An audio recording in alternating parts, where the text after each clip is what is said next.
Que hora New Zealand, que hora Brasil, que hora mundo? Muita gente está falando, quero sair do Brasil, não aguento mais e estou pensando em opções. Pode ser Nova Zelândia? Sim, se você chegou até aqui é porque de repente seu destino está falando, esta é uma opção boa para você. Ou de repente você vai assistir a nossa entrevista e vai falar assim, não, pelo amor de Deus, não quero nem a pau Nova Zelândia. Mas vai ser bom para você fazer uma tiratema, quem sabe? E para te dar algumas orientações e dicas, na verdade, eu até inclusive estava assistindo esses dias atrás um outro canal de YouTube de um cara que já passou por outros países e migrou bastante, e ele fala assim: este não é o momento para sair do Brasil. Eu não diria exatamente dessa forma, eu acho que para cada um tem seu tempo, cada um tem seu destino, de repente, para você o sol não nasceu hoje, mas para o outro sim. Eu acho que a oportunidade muitas vezes está na sua frente e é uma questão de você agarrá-la ou não, né? De novo, você estar assistindo esse vídeo pode ser um sinal de que é a sua hora de sair, ou porque você está se preparando, você está planejando, e é isso mesmo que a gente precisa fazer, tá bom? Antes de você sair vendendo tudo, anunciando aí para a galera que você está mudando de país, planeja, galera. E tem um plano A, B, C. Não só para como você vai ficar nesse país quando você chegar, o que que você vai fazer se não der certo, com aquele tipo de visto, mas se você tiver que voltar para o Brasil também, ou para esse outro país que você está, supondo você está em Portugal e você não está conseguindo, não está aguentando e você está vendo outras opções. Enfim, planeja, tá, galera? E queira ou não queira, eu sei que tá difícil de economizar dinheiro, mas a gente precisa ter, sim, um colchãozinho, sabe, para pelo menos se reerguer, ou se de repente você não conseguir o emprego, pelo menos o valor da passagem de volta. Por favor, tenham essa preparação, porque pode dar tudo errado. As regras da imigração vivem mudando, né? E aí, por exemplo, agora nos Estados Unidos, com o novo presidente, pode ser que as coisas fiquem complicadas por ali, eles estão fazendo a limpa, e aí a galera que já estava falando assim, não, beleza, Estados Unidos eu nunca quis mesmo, mas aí o Canadá vai começar a fechar as fronteiras também, porque eles não querem receber o lixo que estava vindo nos Estados Unidos e começar a ir para o Canadá. Então fica esperto. Aí, de repente, a galera que, olha, eu nem gosto de frio mesmo, sempre quis a Austrália, mas é longe pra caramba. E aí, a Austrália também tá fechando as portas ali para dificultar o visto. E aí, para onde que acaba sobrando? Países que não eram tanta primeira opção como a Nova Zelândia. O que que será que vai ser? Mas enfim, chega de enrolação e vamos trazer o nosso convidado, porque ele vai ter muita dica. Espero que seja útil para você. Se não for também, se você tinha alguma outra pergunta que não deu tempo de você me mandar antes de eu gravar, coloca aqui nos comentários. Quem sabe a gente consegue gravar um outro papo com ele ou algum outro advisor. Nunca se sabe, né? Temos já outras entrevistas também que a gente fez, então deixo ali para você na playlist e assistir depois também, tá? Mas tá, agora está preparado então? Vamos lá, pegou seu chá, seu café, tá aí sentado confortavelmente, ou você tá fazendo a sua esteira, tá lavando sua louça enquanto você tá me ouvindo? Não importa. Vamos chamar o nosso convidado de hoje. Querido Antônio Franco, bem-vindo ao Quero Brasil. Bom dia, pessoal. Bom dia a todos aí. Espero que essa entrevista aí, esse bate-papo seja útil, né? Assim, a ideia é sempre trazer ou facilitar a vida das pessoas que queiram imigrar para a Nova Zelândia. Eu costumo conversar sempre que eu sou entrevistado ou participo de algum podcast ou live.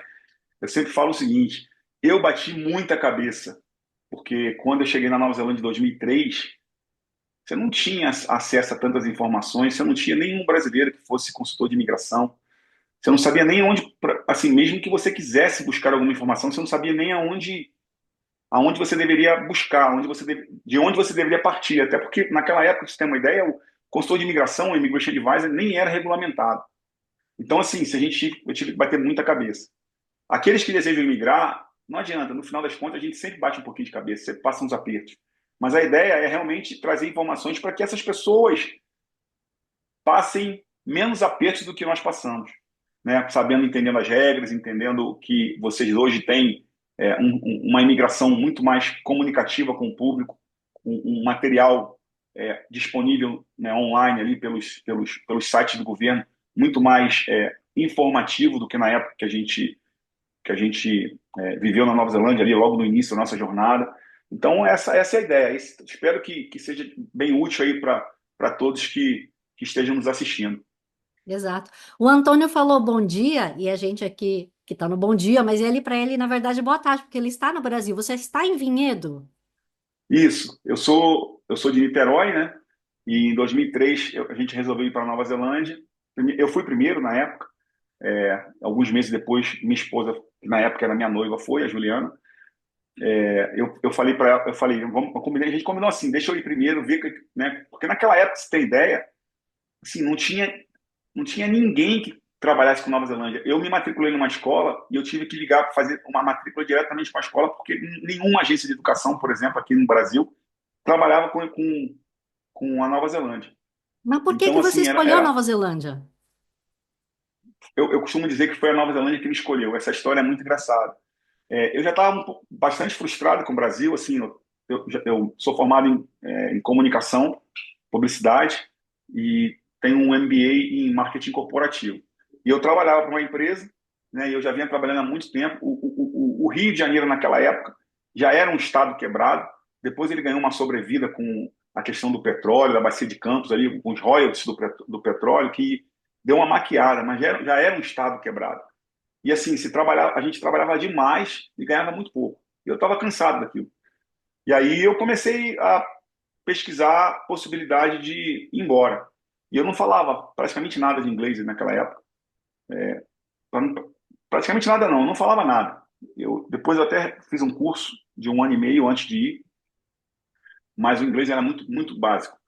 E eu tinha um amigo que morava em Portugal, o Alex, ele tem passaporte português, e eu falei, eu vou para Alex, me ajuda aí, eu quero ir para vou para Portugal, porque fala o mesmo idioma, não preciso aprender outro idioma, e, e eu estava pensando em fazer um mestrado lá. E aí ele falou para mim, cara, não vem, Portugal não tá legal. Depois, hoje em dia, Portugal, né, deu uma guinada boa, muitos brasileiros indo para lá e tudo. Mas naquela época foi o contrário, foi logo depois ali, alguns anos depois da União Europeia ali, e aí muitos países sofreram muito. Portugal sofreu muito. Então a economia estava muito ruim. E ele falou, cara, para mim que tem passaporte português está ruim, para você vai ficar assim insuportável, não vem, não vem. E ele ficou me desencorajando. Daí eu mudei de emprego e aí deixei meio que de lado assim essa ideia de ir morar fora, né, para ver como é que seria um novo emprego. Com 3 meses eu já falei não, não dá, não dá. Eu tenho que ir embora. E aí eu retomei as pesquisas. E aí numa dessas pesquisas, focando sempre em Portugal, eu caí num site que eu fui ler, era um fórum, né, mochileiros, nem sei se existe esse site ainda, mas mochileiros, e eu lendo como se eu estivesse lendo Portugal. E aí chegou um momento que eu falei, mas não está aparecendo Portugal isso aqui, não está batendo com Portugal, algumas informações, etc. E aí eu fui olhar em cima, né, no endereço ali, que eu tinha caído no Mochileiros, Oceania, Nova Zelândia. Não sei por quê, não, assim, a minha busca era para Portugal. E aí eu caí Oceania, Nova Zelândia. Assim, pra você ter ideia, literalmente assim, não tenho vergonha de falar, eu nem sabia onde era no mapa. Falei, cara, onde é isso?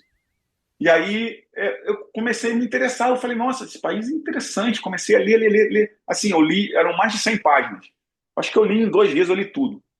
E aí a pessoa que era responsável por aquele Blog. especificamente aquele fórum, era um brasileiro, o Eric, que posteriormente se tornou um grande amigo meu, e a gente inclusive morou junto um tempo na Nova Zelândia. Só que ele demorou a me responder. E eu sou um cara assim, muito acelerado. Da mesma forma que eu respondo meus clientes rápido, eu também fico naquela, assim, não, tem que me responder rápido. Quando eu preciso de alguma coisa, eu fico ali meio acelerado. Aí eu comecei por mim mesmo fazer buscas da Nova Zelândia. O Google não era a ferramenta que a gente tem hoje, o Google estava no início, nos primórdios dele ainda. Comecei a procurar e eu pensei, bem, é um país que fala inglês, então eu tenho que aprender inglês. Aí eu comecei a buscar escolas de inglês. Entrei em contato com agências aqui, até a gente comentou no início da nossa conversa, ninguém vendia Nova Zelândia, eu falei, putz, eu vou ter que procurar direto lá.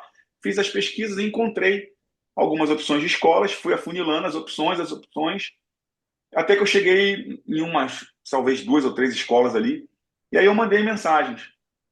E aí uma delas me respondeu dizendo o seguinte, olha, agradeço o contato e tal. Nós estamos encaminhando a sua mensagem para o nosso representante brasileiro, Eric. Aí eu, Eric Rosa. Aí eu falei, pô, eu acho que esse nome é o mesmo lá é o mesmo lá do fórum. Aí eu voltei lá no fórum, fiz a comparação, eu falei, cara, é o mesmo cara. Falei, cara, é muita coincidência, não pode ser. Aí eu liguei na escola. Liguei lá Um pelo Skype DDI, na né? época. Aquela coisa mais. Skype, usei Skype. Aí Ah, eu liguei tá. no Skype, assim, fiquei decorando o que eu precisava falar para a recepcionista, né? Que eu queria falar com o Eric. Demorei umas 3 vezes, porque ele trabalhava lá part-time, então eu não sabia que hora que eu conseguia pegar ele lá, e no final eu peguei. Falei, cara, pô, eu te mandei mensagem lá no Mochileiros e tal, né, meu nome. Aí me apresentei, a gente começou a conversar, eles me explicou e tal. Eu, inicialmente, fiz uma matrícula de 3 meses, que era o que o visto permitia, de turista. Falou, cara, se você quiser depois estender seus estudos aqui, a gente faz a aplicação daqui, enfim. E aí cheguei lá e aí a coisa foi acontecendo, acontecendo. E ele, apesar de fazer a área do marketing na escola, ele não era a área dele, ele trabalha com design, hoje com web design, mas trabalhava muito com criação também na época. Aos poucos ele foi saindo e ele percebeu que era algo que eu gostava. E ele conseguiu um trabalho numa agência de publicidade lá. Ele falou, cara, assume aí, vai dando o seu melhor. O Tim é o dono da escola. O Tim, ele dá oportunidade. Se você mostrar que você tem talento, ele dá. E aí eu falei, cara, é aqui que eu tenho que ficar, é aqui que vai ser meu futuro. E aí eu fiquei quase um ano ali trocando, assim, eu trabalhava 20 horas por semana para ele, num visto de estudante, e ele deixava eu estudar sem custos. Então, eu fiz um deal legal com ele ali, de 20 horas de estudo semanal, 20 horas de trabalho. E aí a gente trocava, ninguém pagava ninguém. E aí eu fui aprendendo meu inglês, e aí eu comecei a entender como é que a escola funcionava, como é que os alunos chegavam, porque apesar de eu trabalhar com marketing, não sabia como é que era a mecânica daquela indústria, né? Até que eu cheguei para ele, e eu já estava, paralelo a isso, eu trabalhava num restaurante à noite, eu e minha noiva na época, né? A gente trabalhava no Imagina. restaurante Leonardo, na Ponsonby, que foram os italianos que nos ajudaram demais, assim, guardo eles no coração para sempre. E aí, eu cheguei, quando deu um ano, que eu já estava, né, bem mais, vamos dizer assim, seguro com o nível de inglês, etc., eu apresentei um modelo uma proposta de negócio para o time para desenvolver o mercado brasileiro. E aí o Tim falou, cara, quanto é que você consegue trazer para mim? Eu não fazia ideia.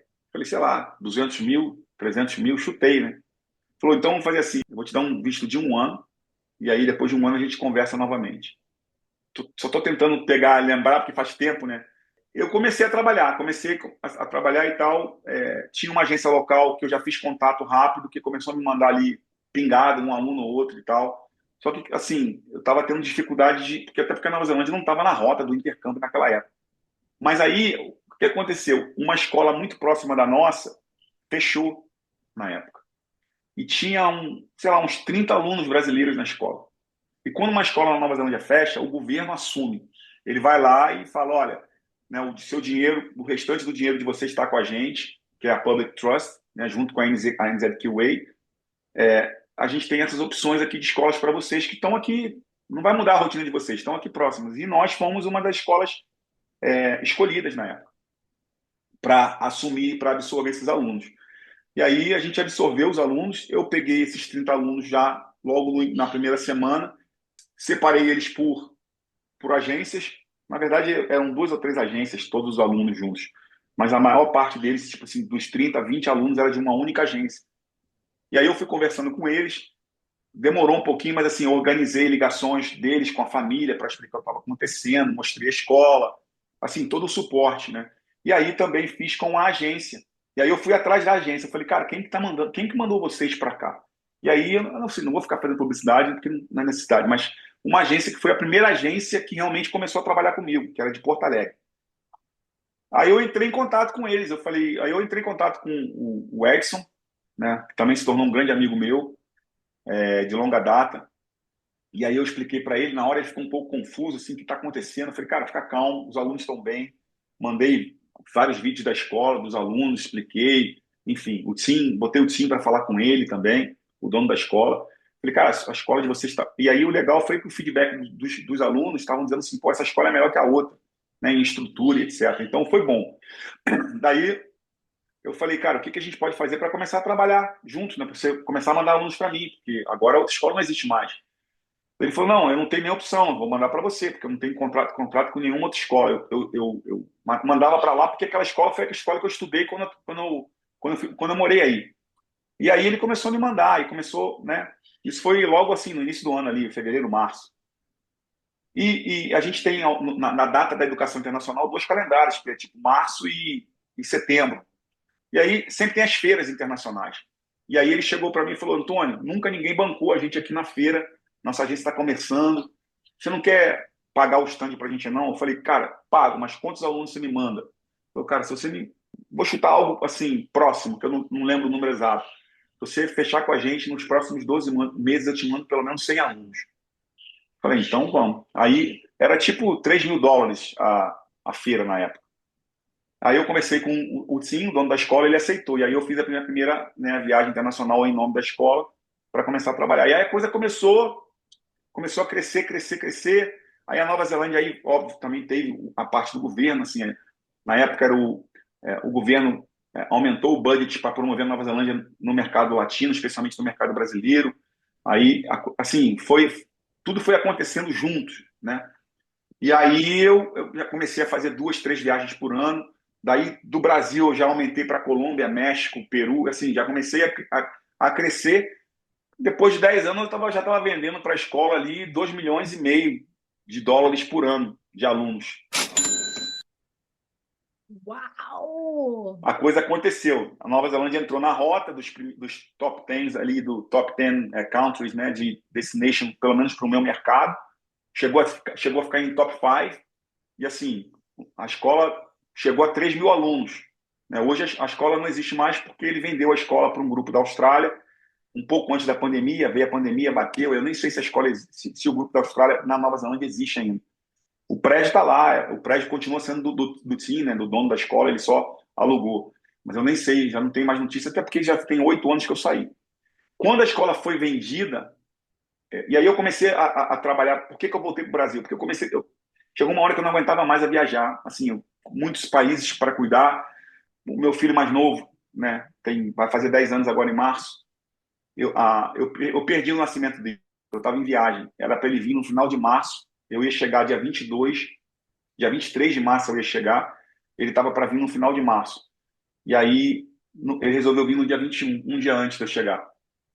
E aí ali eu falei pro meu chefe, falei, cara, não dá mais para mim. Ou eu quero voltar para o Brasil, meu pai não estava bem também, de saúde.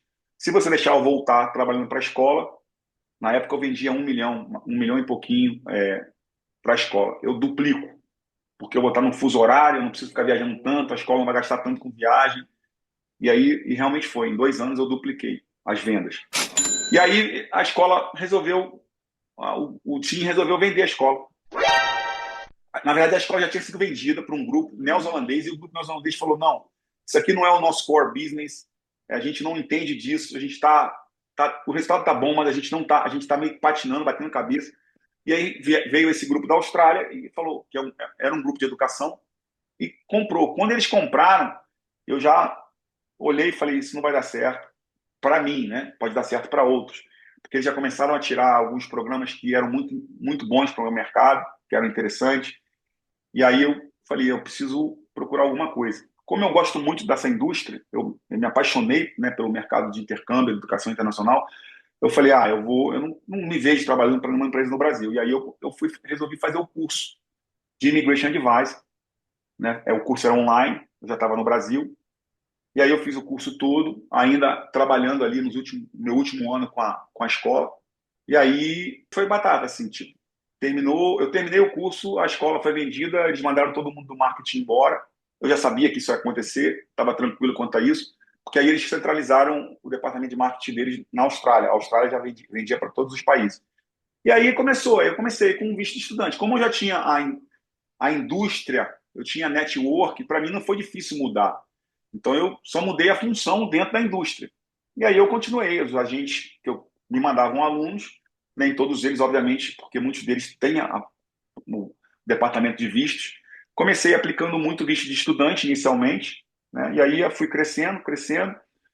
Veio a pandemia, que deu uma batida aí na cabeça de todo mundo, né? Ficamos um pouco, 2 anos aí, um pouco perdidos, mas foi bom para eu, né, desenvolver a parte da mídia digital, etc. Quando voltei da pandemia, eu voltei muito mais conhecido do que antes, porque eu não tinha tempo de me promover.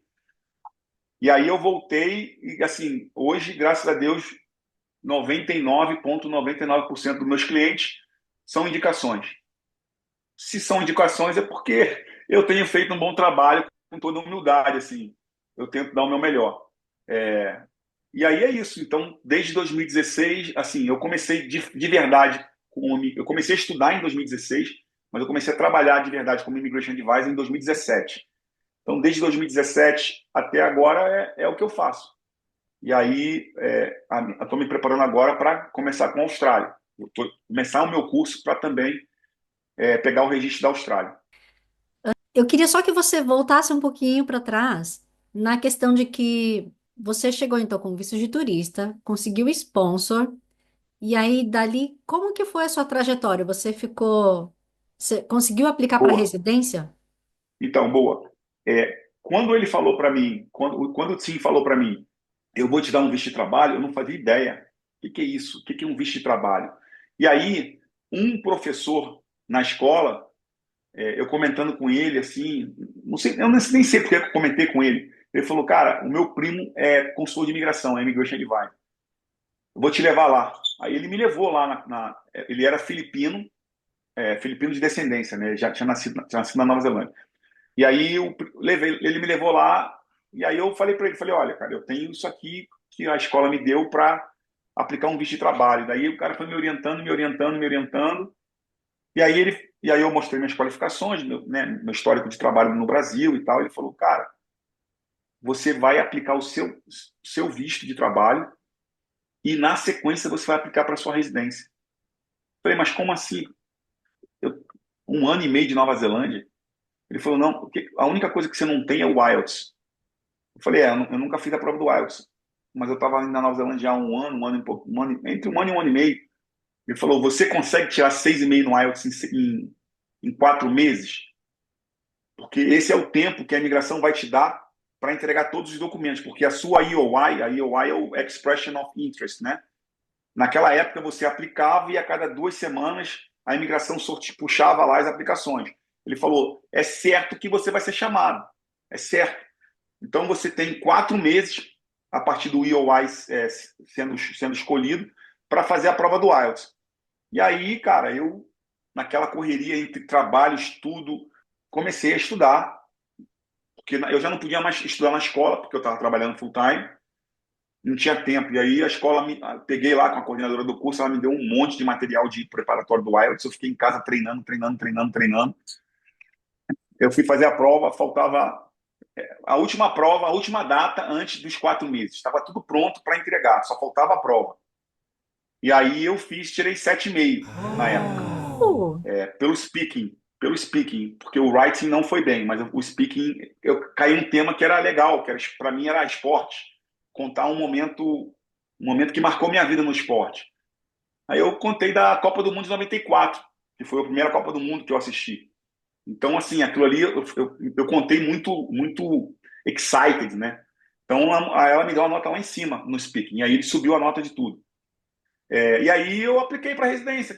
Assim, tipo, eu não estava nem procurando isso, eu estava procurando um visto de trabalho, mas o que o advisor fez, que foi um trabalho sensacional? Ele falou, cara, a gente vai aplicar o seu visto de trabalho e a gente vai aplicar o EOI. Tanto é que o EOI, ele saiu antes do meu visto de trabalho ser aprovado, porque são aplicações paralelas, né? O visto de trabalho estava em processo e o EOI ele saiu, eles me chamaram antes. E aí, na hora do visto de trabalho, a oficial de imigração resolveu ligar na escola, não para o chefe, ligou para o Bruce, que ele era abaixo do ele era o principal da escola. E eu trabalhava na sala com ele. E aí ele recebeu a ligação e eu peguei assim, opa, ele está falando de alguma coisa de mim ali. Aí eu perguntei para ele, ele falou, não, a imigração ligou aqui perguntando sobre o seu nível de inglês. Eu falei, olha, aí ele foi e contou, ele falou, ó, ele já está com a processo de residência, já tirou 7,5 no IELTS. E aí o visto foi aprovado, de trabalho, um visto de 1 ano. que foi o tempo suficiente para a residência sair. Naquela época levava 9 meses para a residência sair. Então a residência saiu um pouquinho antes do visto expirar. Pode ser sorte, pode ser estava escrito, enfim, eu não sei. Mas assim, eu procurei a pessoa certa para me passar a orientação certa, mas ao mesmo tempo eu também estava preparado. Quando eu falo preparado, pode ter sido até acidentalmente preparado, com os requisitos que a imigração exige para você se tornar um profissional, para você ter uma aplicação qualificada. Se eu chegasse na mão dele e falasse assim, cara, eu tenho um tecnólogo, eu tenho um técnico, sei lá, eu não tenho qualificação, só tenho experiência de trabalho, ou eu não falo inglês, nada daquilo ali teria acontecido. Então, assim, todo o esforço que eu fiz no Brasil para estudar, né, durante o período na Nova Zelândia para aprender inglês, porque eu falei, cara, sem inglês você não vai a lugar nenhum. Sem inglês você não consegue contar uma piada, entender uma piada, ouvir um rádio, ouvir uma televisão, fazer amizades com os locais, porque eu vejo isso em muita gente. As pessoas mudam do seu país, mas querem continuar tendo a mesma vida que tinha no país de origem. E assim, abrindo até um parênteses, sem racismo, assim, zero racismo. Eu vejo isso muito em comunidades fechadas, como comunidades, por exemplo, os chineses, os indianos. Eles querem simplesmente sair do país deles e continuar vivendo a mesma vida, comendo a mesma comida, assistindo o mesmo programa, falando a mesma língua. Eles não querem integrar. Aí os kiwis ficam chateados, aí eles falam, são racistas. Eu falei, cara, não é racista, você veio para minha casa, bicho. Você não quer ser meu amigo, você não quer integrar a minha cultura, você não quer aprender o que eu gosto. Porque quando você é imigrante, não são eles que estão errados, são você. Na verdade, ninguém está errado. São só formas diferentes de viver. Mas as pessoas falam, nossa, porque o sistema de saúde daqui é ruim. Pô, não é ruim, cara. É um sistema diferente do Brasil. Eu não posso ir nem num especialista. Eu morei de 2003 a 2016 e nunca fui num especialista na Nova Zelândia. E nunca passei mal por isso. Então, assim, as pessoas precisam abrir a mente. Eu fui numa homestay, a homestay, o café da manhã era assim, assim, essa. Pô, é outro país, né? Então você tem que entender que as culturas, por mais que todos sejam, né, humanos e cultura relativamente ocidental, são a microcultura, né? Até dentro de um mesmo país você tem microculturas de estados, de locais, de família. Então você tem que respeitar isso e aprender o que eles gostam. Isso é o mínimo que eu acho que um imigrante tem que fazer, aprender o que eles gostam. E pelo menos tentar se integrar um pouco na cultura. Né? O que aconteceu comigo? Por esse ciclo ter sido muito rápido, eu ainda não sabia o que eu fazia com uma residência. Eu não sabia os benefícios que eu tinha. Eu não sabia os direitos que eu tinha, eu não sabia nada. Então, assim, eu demorei um pouquinho para entender o que eu tinha direito no país. Quando você vai, quando as coisas acontecem, porque tem uma maturação, né? As pessoas vão ao mesmo tempo aprendendo. Eu tenho direito a isso, eu tenho direito àquilo. Né? Por exemplo, o primeiro filho que a gente teve, o Lucas, os dois nasceram na Nova Zelândia, mas o primeiro eu paguei médico. Eu paguei particular. Eu falei, não que eu não soubesse que o público era bom. Tanto é que o Gabriel nasceu no público, 100%.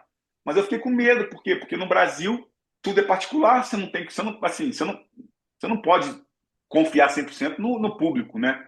Aí eu falei, não, vamos fazer no particular, a gente pagou. Se eu já tivesse na maturidade ali, na maturação de conhecimento, de aprendizado, da época do Gabriel, os dois teriam nascido no público, e foi 100%, 100%. A diferença é que no particular, foi no mesmo local, os dois nasceram no hospital de Oakland, a diferença é que no particular era o médico que estava lá, o médico pago, e no público era um médico do hospital. Diferença nenhuma, né? Poxa, isso quando usa médico, né? Quando não resolve tudo só com a midwife. Isso, isso. Caramba. E aí acredito então que, bom, como você já ficou nesse tempo todo na Nova Zelândia, vocês chegaram à cidadania, né? Sim, hoje todos nós, assim, a nossa vida, depois da residência, a gente fez uma vida muito planejada. Nossos filhos foram planejados. A gente já tinha vontade de ter filhos, e a gente falou, não, vamos segurar, vamos pegar a residência. Pegamos a residência porque se um dos pais, pelo menos, tiver a residência, o filho já nasce cidadão, né? E a cidadania deles é melhor do que a nossa, porque a nossa by granted, e a deles é by birth. Então, a deles é assim, eles passam para quantas gerações eles quiserem. E aí, depois de 5 anos da nossa residência, a gente acabou aplicando, a gente É uma consequência natural. A gente nem celebrou, assim, a gente nem comemorou, porque você entra no ritmo, na rotina, passa a viver como um neozelandês, né? E quando você olha e fala, nossa, já passou 5 anos, a gente pode aplicar para a cidadania. E aí aplicamos. Na residência, não. A gente, assim, comemorou demais, assim, demais, demais, demais. Assim, foi uma vitória enorme. Aquela tensão. Eu lembro que, assim, na reta final, eu estava tendo enxaquecas de tanto estresse que eu estava, de ansiedade, saber se ia dar certo, se não ia. Enfim, é um início, é sempre muito difícil, né? A gente morava num unitzinho pequenininho, quarto, sala, cozinha, e banheiro. Aí a coisa vai, né? Aí você vai conquistando seu espaço, vai crescendo, enfim. No final, assim, tudo deu certo. Graças a Deus, assim, não tenho. Se eu tivesse que fazer novamente essa trajetória, eu não tiraria nada e não acrescentaria nada do que foi feito, do que aconteceu. Mas, assim, em termos de direitos, não há diferença nenhuma entre um cidadão e um residente permanente dentro da Nova Zelândia. Todos os dois têm o mesmo direitos e deveres. A diferença é quando você vai viajar, né? Apesar do passaporte brasileiro não ser um passaporte ruim, muita gente acha que o passaporte brasileiro é ruim, mas não é. Ele, obviamente, não está na primeira prateleira, mas ele está na segunda prateleira. O neozelandês está lá em cima. Por exemplo, agora a gente fez uma viagem para Disney, 2 anos planejando essa viagem para Disney com as crianças, porque o trabalho nunca deixava. A gente não precisou de visto. O neozelandês precisa só do ESTA, né, que seria equivalente o NZ da Nova Zelândia. Se a gente tivesse que viajar com um brasileiro, teria que aplicar o visto. Então, tem algumas vantagens. O passaporte neozelandês ali, eu acho que ele está entre os 5 melhores assim para viajar, que menos que menos países têm restrições assim. Você pode viajar como turista para a maior parte deles. Nisso tudo, a Juliana tinha o que de formação? Como que foi para ela se adaptar na Nova Zelândia? A minha esposa ela era formada pela. Como é que é o nome daquela faculdade no Rio? É SPM, Ah, é SPM, ESPM. né? Se não me Ok. engano, Escola Superior de Propaganda e Marketing, né? Ela é formada, né, em administração com ênfase em marketing. E aí, chegando na Nova Zelândia, a gente teve um período que não foi um período legal, mas foi um período de muito aprendizado, que eu tive um hiato aí na escola, onde um dos agentes que a gente acabou se tornando muito amigo na época, me chamou para trabalhar com ele e a coisa não deu certo. Não vou entrar em detalhes porque não vale a pena, mas a coisa não deu certo. Assim, eu passei a dever uma grana grande no banco e aí eu falei, putz, o que que eu faço agora, né? Eu estava super bem na escola. O time falou, cara, não sai, não sai. Aí eu falei, não, time, eu quero tentar. Eu já estava uns 3 a 4 anos na escola. Aí não deu certo. E aí a escola, né, estava abrindo uma unidade em Tauranga. E aí eu voltei lá no time na cara dura, falei, sim, você está precisando de ninguém lá para Tauranga, não? Eu estou disposto a ir. Minha esposa, na época, trabalhava de vendedora na Smith Coes, que é uma loja bem tradicional na Queen Street. Lembra? Você conhece essa loja? Bem na Queen, bem no centrão da cidade ali, Smith Coes. Ela trabalhava ali. Ela adorava, porque o chefe dela, esqueci o nome dele do chefe agora. Gente boa pra caramba. Que morava, inclusive, pertinho da gente. Pegava o mesmo ônibus para ir, para voltar, enfim. E aí a gente falou, meu filho tinha, sei lá, um aninho, o Lucas ainda.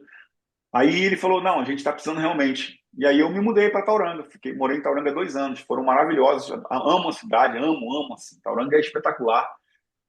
E aí o governo na época mudou as regras. E aí os cursos que a gente ia demorar muito para aprovar novos cursos. E aí aquele campo de Tauranga ficaria inviável até esperar os cursos serem aprovados e tal. Daí eles resolveram fechar Tauranga. Falou, você quer voltar para Auckland? Aí eu voltei para Auckland, já voltei assim na escola, fazendo a mesma coisa, né? E aí, nessa ida para Tauranga, foi quando a gente começou a descobrir alguns direitos que a gente tinha que a gente nem imaginava.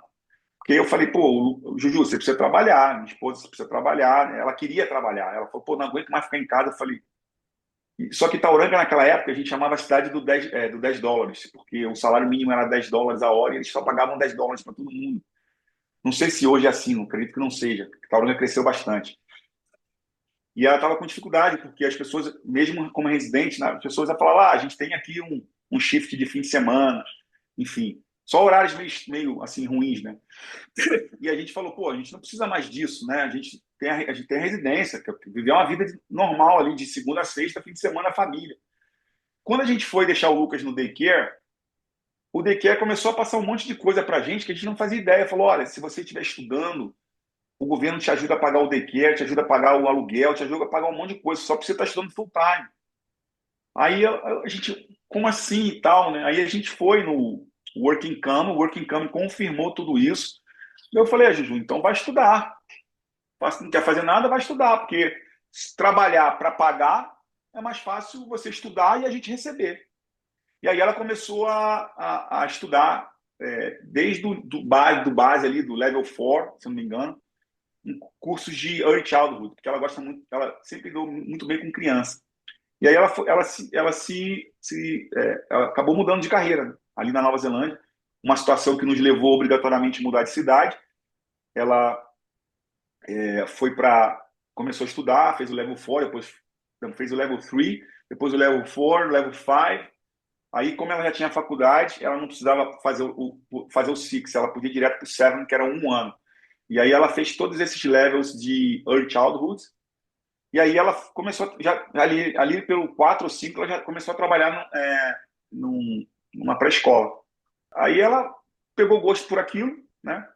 Quando a gente voltou para Auckland, ela também já começou a trabalhar numa pré-escola, que inclusive era onde o meu filho ficava, até ele completar 5 anos, o Lucas. E aí assim, a coisa encaixou, né? E aí quando a gente voltou para o Brasil, hoje ela é professora aqui em Vinhedo, numa escola bilíngue, que é uma benção, porque aí eu não tenho que pagar a escola, né? Então, assim, a vida também aqui demorou. Eu vou te falar que demorou mais para a gente adaptar de volta do que para a gente adaptar na ida. Porque tinham as crianças, o Lucas principalmente, tinha ali 6 para 7 anos.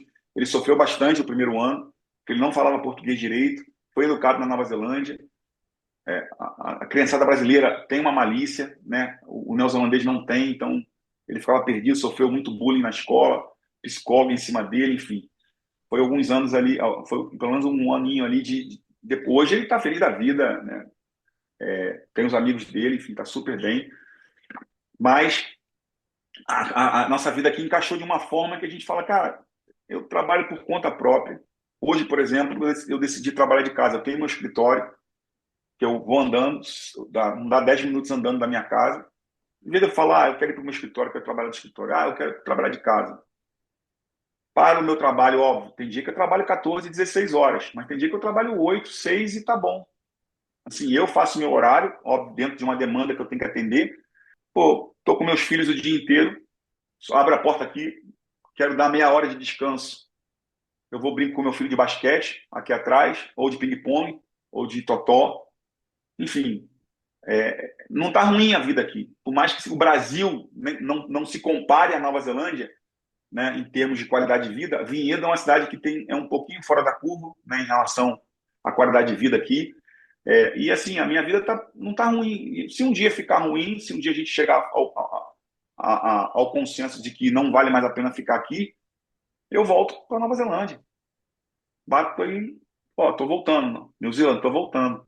E tudo bem, né? Tudo bem. Uau! Mas aí, por exemplo, a gente sabe que tem a diferença do valor do dólar e do real. E é como você Sim. está ganhando em real e gastando em real, ainda vale a pena? Os meus preços são sempre com base no dólar. Sempre. Todos os preços dos meus serviços é com base no dólar.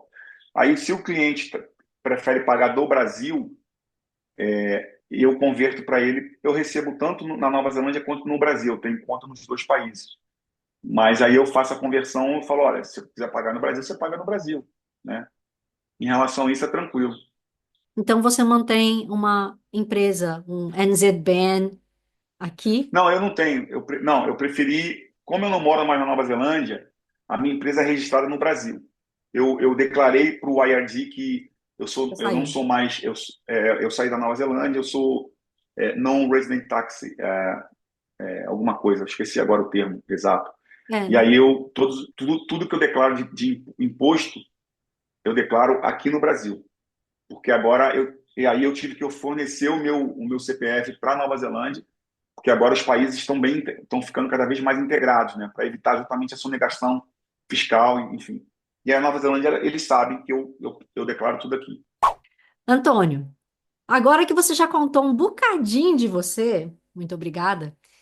Acho que tem muitas pessoas que mandaram perguntas para gente e eu Sim, queria ver se a gente pode ajudá-los, né? com certeza. Então, pode ser que não esteja aí na ordem que está escrito, mas a gente vai puxando os assuntos, tá Sim, bom? Então, para sim. você que está aguardando até agora para a gente responder, espero que você continue com a gente. Bom, Antônio, teve uma situação em que uma colega que ela veio no Work Holiday Visa, né? Aliás, não só ela, mas várias outras pessoas. Eles trabalham para aquelas agências, sabe, assim, seja de catering, para virar garçonete, né? E aí vai fazendo Sim, eventos e tudo mais. sim. Só que Work Holiday Visa você tem que mudar de empresa a cada 3 meses.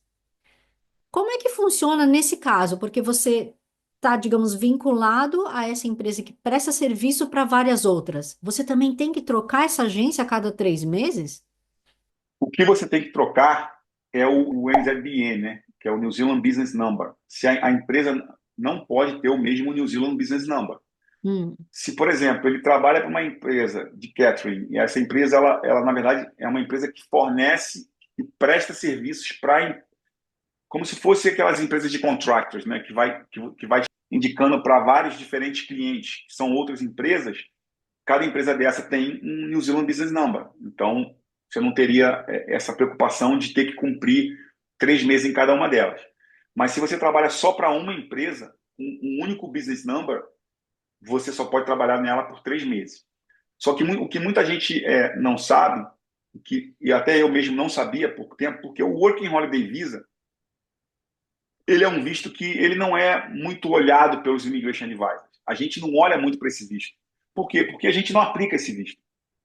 Esse visto não é um visto que eu não posso. Um cliente, assim, em época de Working Holiday, nossa, eu recebo, sei lá, uns 10 solicitações por dia. Você faz o Working Holiday, você faz o Working Holiday. Falou, eu não faço, por quê? Porque não é mérito de conhecimento, é mérito de velocidade. É que os 300 primeiros que conseguirem, eles vão receber o visto. Então não está com base no meu conhecimento. Então, como é que eu posso cobrar de uma pessoa um serviço que eu não sei se eu vou conseguir puramente na velocidade, na conexão, enfim? Então, nenhum immigration advisor, que eu conheça, pelo menos, até hoje eu não vi ninguém que faça. Então, é um visto que a gente não dá muita atenção. Mas eu recebi agora, há pouco tempo de um cliente que me fez uma pergunta similar, e aí eu respondi para ele e falou assim, Antônio, mas a empresa me mandou isso aqui. E é um documento que ele tem uma carga horária para completar os 3 meses. Então, por exemplo, se a pessoa trabalhou durante 3 meses só às sextas e sábados para uma empresa de catering, de que seja qualquer empresa, mas só sexta e sábado, depois de 3 meses, ela não completou os 3 meses. Você entendeu? Porque ela teria que trabalhar ali no mínimo 40 horas por semana, ou 5 dias úteis por semana, no mínimo, durante 22 dias, 21 dias, para que aquilo ali fosse considerado 3 meses para a empresa. Então, se a pessoa está ali 2 vezes por semana trabalhando para uma empresa, depois de 3 meses, ela pode continuar trabalhando, porque ela não completou o tempo de 3 meses de trabalho, entendeu? interessante. Para mim foi surpresa, eu falei, para mim não sabia. Falei, nossa, interessante isso. Hum, mas aí, será que eles têm que mostrar para a imigração, olha, eu estou fazendo isso? Como é que funciona, hein? Então, a imigração, ela não vai, durante o período de um ano, ela não vai ficar fiscalizando, ela não fiscaliza. Tá? A imigração, ela não vai pegar fulano de tal lá, procurar e falar assim, Maia, você tem um working holiday visa, deixa eu ver aqui se você realmente cumpriu com os requisitos. Ela não vai fazer isso. Só que quando você termina o Working Holiday Visa e você quer trabalhar ou quer aplicar para um outro visto, de repente receber uma oferta de emprego de uma das empresas que você trabalhou, enfim, juntou dinheiro para fazer um curso de mestrado, sei lá, de pós-graduação, sei lá, um diploma. A imigração, ela pode, se ela desconfiar, e isso varia muito de época para época. Tem época que eles estão super tranquilos. A gente está numa época agora que eles estão passando pente fino em tudo. Em tudo. Assim, não é que seja mais difícil. Os requisitos são os mesmos. O rigor aumenta. Eles não estão negando mais por causa disso. Eles estão pedindo mais informações. Se a pessoa, o aplicante, tiver ok, tá tudo bem. Já tive, tô com alguns casos que eles já pediram duas vezes. Primeiro pediram um YRZ, porque era um estudante estendendo para um novo visto de estudante, inglês para inglês. Daí eles pediram um IRD. Por que eles pedem um IRD? Para saber se a pessoa trabalhou mais de 20 horas. Dali ela olha e fala: eu acho que tem alguma coisa aqui estranha. Aí eles pedem o extrato bancário. Porque essas aplicações em particular, eles tiveram um sponsor, né? Não foram com um próprio extrato. Daí a migração foi e falou: não, eu quero ver seu extrato. Se a pessoa não fez nada errado, tá tudo bem, vai ser aprovado, gente. Mas eles querem ter certeza que não foi feito nada errado. Então, numa dessas, se a imigração fala: não, peraí, eu quero seu extrato do IAD de 1 ano. Eu quero ver para quem você trabalhou durante esse 1 ano. Se ele trabalhou 4, 5 meses para uma mesma empresa, full time, durante, sei lá, 5, 6 dias por semana, ele quebrou as regras do Working Holiday Visa. E aí, assim, não tem pedido de desculpa. Eles vão negar. Mas é uma outra coisa que eu percebi também, né? Supondo, eu trabalho numa empresa que tem outras branches, outras unidades na Nova Zelândia. E a nossa unidade de Christchurch tem o mesmo NZBN daqui de Hamilton. Então, se eu trabalho aqui ou lá, é como se eu estivesse ainda trabalhando na mesma empresa. Sim, Olha, exatamente. porque a gente Para tem a o ideia Working do Holiday, Brasil que o CNPJ é é, diferente se você mudou o endereço, né? sim. Para o Working Holiday Visa, sim. Você vai estar trabalhando para a mesma empresa. Antes da gente sair até com mais perguntas, né? Eu sei que agora 2025 está começando com várias mudanças. Muitas Sim. pessoas estão pegando a rabeira de 2024, né? Com aquela história de que não precisa mais ter o valor mínimo para o partner, então você entrou com uma variation, não sei o quê. Mas o que exatamente você pode trazer para as pessoas, então, que estou agora, 2025, começo de 2025, pensando em vir para a Nova Zelândia? O que que a pessoa tem que ficar de olho? As regras básicas ali, o feijão com arroz não mudou. Tá? Nada foi mudado. Essas mudanças, na verdade, elas estão facilitando a contratação de trabalhadores imigrantes e, consequentemente, se você era um trabalhador qualificado, até se pensar em residência futuramente. E essas mudanças, na verdade, elas foram para reaquecer a economia. A gente sabe que 2024 não foi um ano muito favorável economicamente para a Nova Zelândia. E uma das. Não, obviamente, quando o país tem problemas econômicos ali, recessão, etc., não é apenas um fator, são vários fatores, né, juntos. Mas um dos fatores que contribuíram era o salário de 29,66 que as empresas são obrigadas a pagar. E assim, tem grande parte das ocupações, das profissões, elas recebem já naturalmente acima desse valor. Mas a base, que é o turismo ali, a construção, não pagaria esse valor. Porque o salário mínimo ali está bem abaixo disso. Eu nem lembro agora de cabeça. Acho que é 21 os quebradinhos, não é isso? vinte e Tá dois em os 22, quebradinhos. alguma coisa, nem sei mais também. Isso, 22 os quebradinhos. Então, assim, as empresas elas tinham dificuldades em pagar esse valor. Veio os juros altos do governo, no Banco Central, que também não estimulava para poder segurar a inflação, os juros altos. Por que a inflação, um dos pontos que a inflação aumentou? Pô, aumentou o salário, cara. Você aumenta tudo. Você aumenta o custo total. É um efeito cascata, natural que isso aconteça. Né? Porque não foi um aumento orgânico, foi um aumento imposto. O governo anterior ele colocou que tem que ser de 29,66. Esse valor, na verdade, começou com 25, foi aumentando todo ano. Isso traz uma inflação. Traz a inflação, o governo aumenta os juros para poder segurar a inflação. Aumentou os juros, as empresas não pegam dinheiro para jogar no mercado, porque o juros está muito alto. E aí você vai, né? Inflação, recessão, inflação, recessão. Ao final do ano agora, de 2024, a coisa começou a entrar no eixo. A imigração fez o quê? Cara, vamos cortar isso aí. Porque antes dos 29,66, que já foi 25 alguma coisa, começou lá atrás, não tinha esse valor. Não existia isso. O que existia é o que eles implementaram novamente. Falou, ó, é o valor de mercado. Vamos pegar o que o mercado paga e está ok. Então agora, a partir de março, né, que as mudanças começam a partir de março, quando uma empresa quiser contratar um estrangeiro, ela vai pagar o que o mercado paga, o range ali do mercado. Na época em que era assim, há lá anos atrás, eles usavam o Career New Zealand, que é um site do governo, para ver, porque o Career New Zealand, se você digitar lá, você consegue ver o quanto que uma profissão recebe. Se de repente tem vários níveis ali, júnior, pleno, sênior, enfim. E ali, com base no que essas estatísticas mostram, é que a imigração vai considerar. Então, eu acho que isso reaquece o mercado de trabalho, né? O governo já baixou bastante os juros também. Então, há sinais de que, sinais assim, existem variáveis positivas que já foram implementadas na busca do reaquecimento econômico do país. Em relação à residência, sempre existiu e sempre vai continuar existindo um median wage, né? Que hoje está 31,61.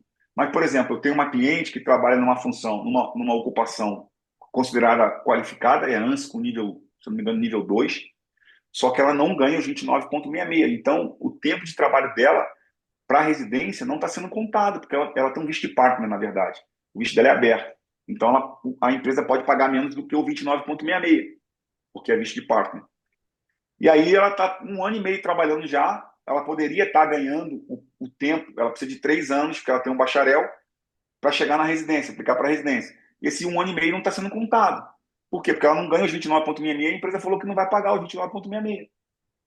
Com essa mudança, e aí a gente tem que aguardar o que a imigração vai fazer, a imigração vai falar assim, ó, a gente mudou, não tem mais esse mínimo, e agora você pode, inclusive, aplicar isso retroativamente. Ou seja, aqueles que não ganhavam, a gente não sabe. E aí tem que aguardar o que a imigração vai fazer, para ver se eles realmente vão considerar o período anterior à mudança, ou se eles vão falar, não, somente a partir de agora. Se você não ganha os 29,66, você vai continuar, seu tempo vai passar a contar.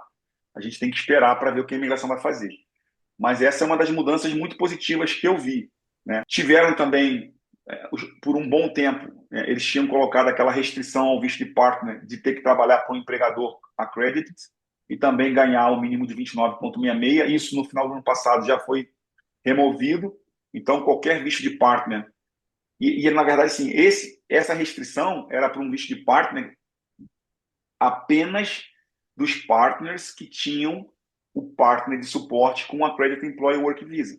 Então, quem vinha, por exemplo, um partner de mestrado, um partner de quem era residente, já o cidadão, nunca teve essa restrição. As pessoas confundem isso. Mas desde então, de dezembro para cá, nenhum visto de partner vai ter a restrição de ter que trabalhar para um accredited e também ganhar o 29,66. Está tranquilo quanto a isso. O povo, inclusive, já saiu aplicando, né? Assim que abriram as Nossa, portas ali, eu vixe. fiz olha, eu tô falando, eu fiz umas 25 variations nesse período aí. Foi muita, assim. E Eu foi passei umas rápido. 2 semanas só fazendo variation. Tudo saiu agora, semana passada, praticamente todas elas já saíram. No início da semana passada. Não, no início da semana. Início da semana. Ah, que Eles bom. evitam mandar aprovações durante o recesso. Hum. Mas é como os imigrantes todos estão falando, né? É uma máquina de fazer dinheiro mesmo, né? Porque eles podiam já ter dado essa. Ou que, sei lá, É, fosse de graça, mas é. enfim. There's no free Mas assim, lunch. ao mesmo tempo eu entendo. Eu participei, né, online de um evento. Eu faço parte da Exame, que é uma associação de advisors. Eu acho interessante fazer parte. Eu pago lá um valor anual, mas a gente recebe muitas informações que não são divulgadas na mídia em geral, né? E eles têm um lobby legal com a imigração, tem um canal aberto de comunicação, enfim. E aí no final do ano eles fazem esse annual event lá, enfim. Como eu estou aqui daqui do Brasil, eu participo online. E esse ano a ministra, né, a Erica Stanford, ela foi lá, a ministra da imigração foi lá falar. E ela falou, gente, não é assim, qualquer vírgula que a gente mude, vocês não têm noção dos efeitos dominós que a gente tem como consequência de qualquer mudança. E isso impacta muito na vida das pessoas. Então a gente tem que pensar muito em todas as possibilidades que podem ocorrer como consequências de qualquer mudança que a gente faça. Por isso que a coisa é tudo muito bem estudada, não é assim, vamos mudar, se der errado a gente volta. Não. Então, realmente eu entendo que eles vão fazer mais mudanças. Já anunciaram, a residência vai ter mudanças em 2025, porque eles sabem que o sistema hoje de residência via SMC, que é Skill Migrant, não é um sistema muito completo e muito justo para todos. tem uma faixa do trade ali, da indústria do trade, que não está conseguindo imigrar e que são profissionais qualificados. Então, eles já identificaram isso, já falaram que vão cuidar desse grupo de trabalhadores. E ela já falou também que eles vão mexer na indústria da educação, porque eles querem ter de volta os números que eles tinham em 2019, que eram números assim muito, muito grandes, comparado com o histórico, né? A gente não conseguiu voltar ainda ao que tinha antes da pandemia, em termos de números para. Então, eu estou vendo assim muita coisa boa ela realmente trazendo para o estrangeiro, né? Para o imigrante. Isso daí é para o imigrante. Né? Enquanto o governo anterior fechou, esse governo, dentro do que é possível, sem. Porque eles têm que cuidar da economia também, né? Imigração e economia também andam juntos. Então, assim, eles não podem sair fazendo tudo se a economia não está tão boa. Então, eles têm que tentar. A imigração mexe também com a parte da economia para que as coisas se alinhem e deem certo. Uhum. Mas eu tô vendo de forma bastante positiva que essas mudanças elas vão trazer a Nova Zelândia de volta no eixo. Quando você fala em mudança, inclusive, eu tenho sempre essa curiosidade, né? Um advisor sabe das coisas antes? Não, Não. Mas é não porque vaza. sempre tem muito assim, rumores, rumores, e quando você tem rumores é porque alguma Então, coisa vai acontecer. já foi época de ter rumores. No governo antigo tinha muito rumores. Nesse governo, cara, não vaza nada. Nada.